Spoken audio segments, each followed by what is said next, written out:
दोस्तों, सास बहू का रिश्ता बहुत ही नाजुक होता है।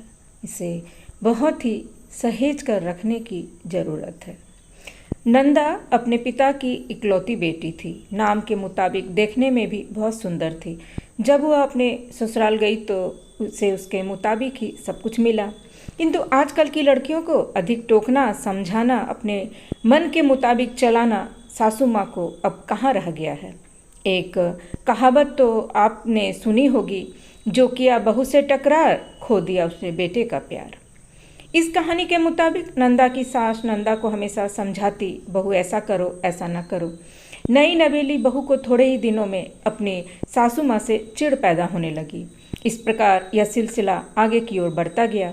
एक दिन नंदा के घर कुछ मेहमान आने वाले थे। सासू माँ बोली, बहू आज कुछ अच्छी अच्छी व्यंजन बनाओ और मेहमानों के लिए चाय नाश्ता का इंतजाम भी अच्छी तरह से होनी चाहिए। बस अब क्या था, इतना सुनते ही नंदा गुस्से से लाल हो गई। उसने जल भूनकर उस दिन तो काम किया, लेकिन उस दिन के बाद से नंदा ने चाल चलना शुरू कर दिया। सास जैसा कहती वह ठीक उसके विपरीत करती थी।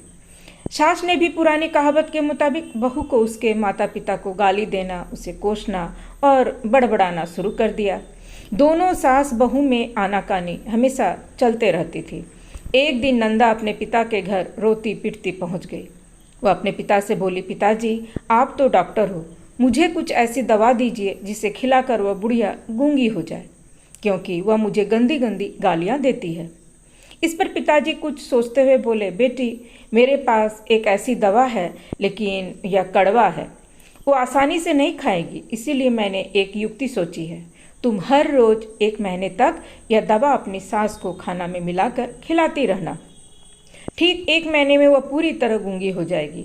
लेकिन हाँ, यह दवा थोड़ा कड़वा है, इसीलिए तुम खाना इतना प्यार से खिलाना कि उसे पता ही न चले।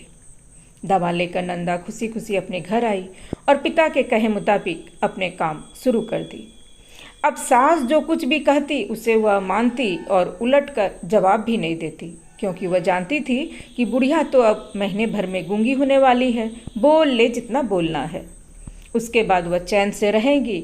अब हर रोज वह प्यार से चुटकी भर दवा खाने में मिलाने लगी और प्यार से माँ जी को दे देती थी। माँ भी समझती शायद इसके माता पिता ने इसे समझाया बुझाया है, इसलिए यह लड़ना झगड़ना बंद कर दी है। अब माँ जी भी बहू की खूब प्रशंसा किया करती थी और बहू भी प्रशंसा सुनकर प्यार से बातें किया करती थी। अगर बहू से कुछ गलती भी हो जाती तो सास अनदेखा कर देती। इस प्रकार महीना आते आते दोनों सास बहू में इतना प्यार बढ़ गया कि बहू अब अपनी सास की आवाज़ को खोना नहीं चाहती थी। एक दिन फिर उसी प्रकार नंदा रोती पीटती अपने पिता के पास पहुंची। पिताजी बोले, अब क्या हुआ? नंदा बोली, पिताजी अब क्या होगा, मेरी सास बहुत अच्छी है, मैं उसकी आवाज़ खोना नहीं चाहती, वह मुझसे प्यार से बातें करती है। अब मुझे कोई ऐसी दवा दीजिए जो कि मेरी माँ जी को दिया हुआ दवाई का असर काट सके और वह गूंगी न हो पाए। इस पर पिताजी हंसते हुए बोले, बेटी तुम रोना धोना बंद करो और खुशी से रहो। जो दवा मैंने तुम्हें दिया वह कोई दवा नहीं था, वह रिश्तों में घुली कड़वाहट उतारने की तरकीब थी। अगर मैं ऐसा नहीं करता तो तुम शायद आज नहीं सुधर पाती। बेटी इसी प्रकार यदि तुम अपनी सास के साथ अच्छे से रहोगी तो वह भी तुम्हें अपनी बेटी के समान प्यार करेगी। अब नंदा को सारी बातें समझ में आ गई थी। उसे अपनी गलती का एहसास भी हो गया था। वह वापस अपने ससुराल चली गई। इसके बाद दोनों सास बहू प्यार से रहने लगी। उनके बीच स्नेह और अपनापन का भाव आ गया और घर खुशियों से भर गया। मित्रों, अगर ये कहानी आपको अच्छी लगी हो तो लाइक, शेयर एंड सब्सक्राइब करें। धन्यवाद।